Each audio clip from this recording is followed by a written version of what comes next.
Hello, Radhe Radhe, हरे कृष्णा। कृष्णाय वासुदेवाय हरे परमात्मने प्रणतः क्लेशनाशाय गोविंदाय नमो नमः। तो दिन की शुरुआत करते हैं हम कुछ इस तरीके से। आज है जन्माष्टमी यानी कि कान्हा जी का दिन, यानी कि कान्हा जी का जन्मदिन। तो उसके बाद हम सीधा चलते हैं अपने मंदिर की तरफ। तो मंदिर में आप देख सकते हैं कि अभी आज हमारा मंदिर अभी क्लीन नहीं हुआ है। उसके बाद हम चले गए सारे आराध्यों को कान्हा जी के सारा मंदिर साफ़ करने और सबका जल अभिषेक करने के लिए। तो सबसे पहले हमने सारी मूर्तियों को हटाया ताकि हम मंदिर को अच्छे से क्लीन कर सकें। मंदिर क्लीन करने के बाद हमने यहाँ पे कान्हा जी को, दाऊ को, खोली वाले बाबा है, हमारे शेरा वाली माँ है, बालाजी है, मतलब सब सारी मूर्तियों को हटा के सबका जल अभिषेक करके और उसके बाद हमने अपने मंदिर को बहुत ही सुंदर से सजाया था। हमारे हिसाब से हमारा मंदिर बहुत सुंदर सजा था। तो हम आपको दिखाते हैं अपने फाइनल लुक। फाइनल तो नहीं, बट हमने शुरुआत कर दी थी। तो हमारे सबसे पहले हमने कान्हा जी को, दाऊ को नहला धुला के, कपड़े पहना के, उनका सिंहासन तैयार करके, उनको अपने उनके स्थल पे विराजमान करके उसके बाद हमने और सारे भगवान जी कपड़े ढूंढे, क्योंकि कपड़े इतने सारे हैं हमारे लड्डू गोपाल के कि सारे कपड़े मिलते ही नहीं है कि कहाँ गए। उसके बाद हमने सारी मूर्तियों को तैयार किया, सारे भगवान जियों को कपड़े पहनाए। कपड़े डिसाइड करने में बहुत टाइम लग जाता है क्योंकि कपड़े बहुत सारे हैं हमारे लड्डू पे, तो कभी वो इधर हो जाते कभी उधर हो जाते। तो उसके बाद हमने फिर सबको तैयार करके अपने मंदिर को डेकोरेट किया।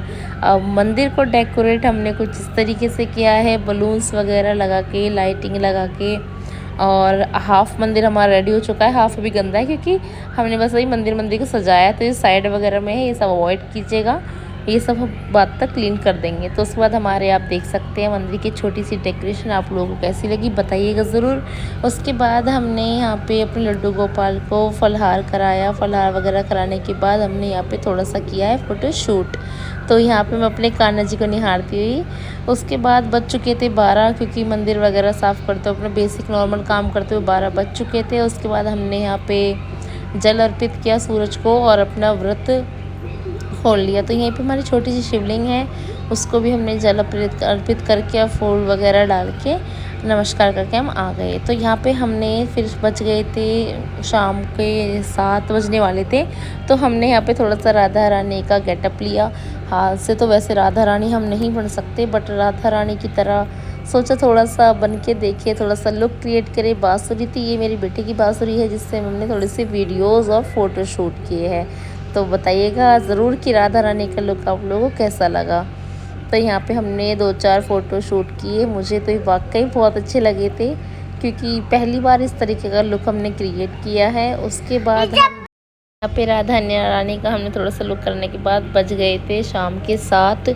तो हम खीरे में तो नहीं सुला पाए क्योंकि खीरा तो छोटा, हमारे कान्हा जी खीरे के हिसाब से थोड़े से बड़े थे। तो हमने उन्हें यहाँ फूलों की सैया पे सुला दिया और उनको नमस्कार कर और यहीं पे इसी पे रख दिया था हमने खीरा, क्योंकि खीरे में नहीं सुला पाए। तो क्या हुआ, हमने यहीं पे खीरा रख दिया। और खीरा रखने के बाद कुछ पैसे बोलते हैं कि रखनी चाहिए, घर में बरकत होती है, तो वो हमने रख दिए और उनकी सैया पर हमने सुला दिया, ताकि उन्हें हमने साइड में रख दिया मंदिर में, ताकि कोई उनके हाथ ना लगा सके, उन्हें छेड़े ना 12 बजे से पहले। तो यहाँ पे हमने अपना ये संपूर्ण कार्य करने के बाद हम चले गए झूला तैयार करने। तो झूला तैयार करने जब हम गए तो पता चला कि ये बाप बेटा दोनों पहले से ही झूला तैयार कर रहे हैं। इन्होंने कहा कि जाओ अपने किचन का काम कर लो, हम ये झूला रेडी कर रहे हैं।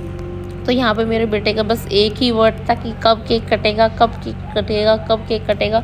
तो केक वगैरह ये सब ला चुके थे।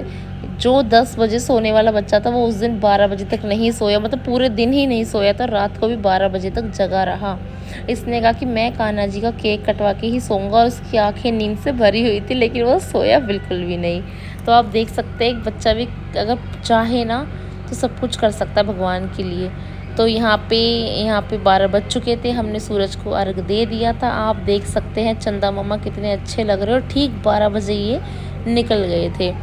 हालांकि घटा थी पर फिर भी 12 बजे इन्होंने हमें दर्शन दे दिए थे और हमने अपना व्रत खोल लिया था, अपना यहाँ पे जल अर्पित कर दिया था। उसके बाद हम चले सीधा कान्हा जी के मंदिर में। हमने उठाया कान्हा जी को, कान्हा जी का जल अभिषेक कराया। रात को 12 बजे ही दूध दही शहद चंदन घी से इनका जल अभिषेक कराया। उसके बाद इन्हें इनके फाइनल लुक झूले में बिठा दिया। तो झूले में इन्हें सबसे पहले झुलाया, क्योंकि बोलते हैं कि कान्हा जी झूले में अगर ना झूले तो उनकी पूजा अधूरी रहती है, क्योंकि झूले में ही राधा रानी और कान्हा जी का वास है एक तरीके का।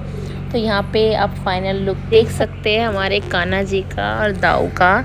तो उसके बाद हमने इन दोनों को यहाँ पे विराजमान किया इनके सिंहासन पे, और उसके बाद हमने यहाँ पे उनका केक कट कराया। केक कट कराने के बाद उनको भोग लगाया, क्योंकि बेचारे वो भी सुबह से थक चुके थे, हमारे लड्डू गोपाल प्यारे प्यारे छोटे छोटे से। तो यहाँ पे उनको केक कट कराने के बाद उनको भोग लगाया। हमने बनाई थी पूरी सब्जी, कचौरी, रसगुल्ले, मिठाई वगैरह, मतलब फलहार सब इनको हमने भोग में वो भोग कराने के बाद, उनको भोग अर्पित कराने के बाद फिर वो भोग हम सब ने बांट के खा लिया था। तो यहाँ पे आप देख सकते हैं किस तरीके से ये कान्हू को भोग लगा रही है और कान्हू भी खुश हो रहे हैं। फिर हमने यहाँ पे उनको जोत करी। जोत करने के बाद उन्हें झूला झुलाया था, क्योंकि झूला झुलाना बहुत ज़रूरी होता है, क्योंकि कान्हा जी सबसे ज़्यादा प्रसन्न अपनी राधा रानी के साथ होते हैं, और झूले में तो उन दोनों का ही वास होता है, जैसे कि हमें पता है, हमने सुना है। तो यहाँ पे हमने किया अपने कान्हा का फ़ोटोशूट थोड़ा सा। उसके बाद हमारे लड्डू गोपाल कितने प्यारे लग रहे थे। उसके बाद भोग लगाया। भोग लगाने के बाद हम सब ने खाना वाना खाया, और खाना खाने के बाद हमने अपने लड्डू को भी अपने साथ लाया। और फिर आप देख सकते हैं कि हमारे लड्डू गोपाल जो है ना, वो छोटे से, तो उनकी जो माला है वो बार बार गिर रही थी, क्योंकि फूल जो थे वो थोड़े भारी हो गए थे। माला थी काफ़ी, मतलब अच्छी बनी थी वैसे, पर भारी बन गई थी, तो वो बार बार गिर रही थी। उसके बाद हमने अपने कान्हा जी को हल्के वस्त्र पहनाए और अपने साथ सुला लिया। Thank you.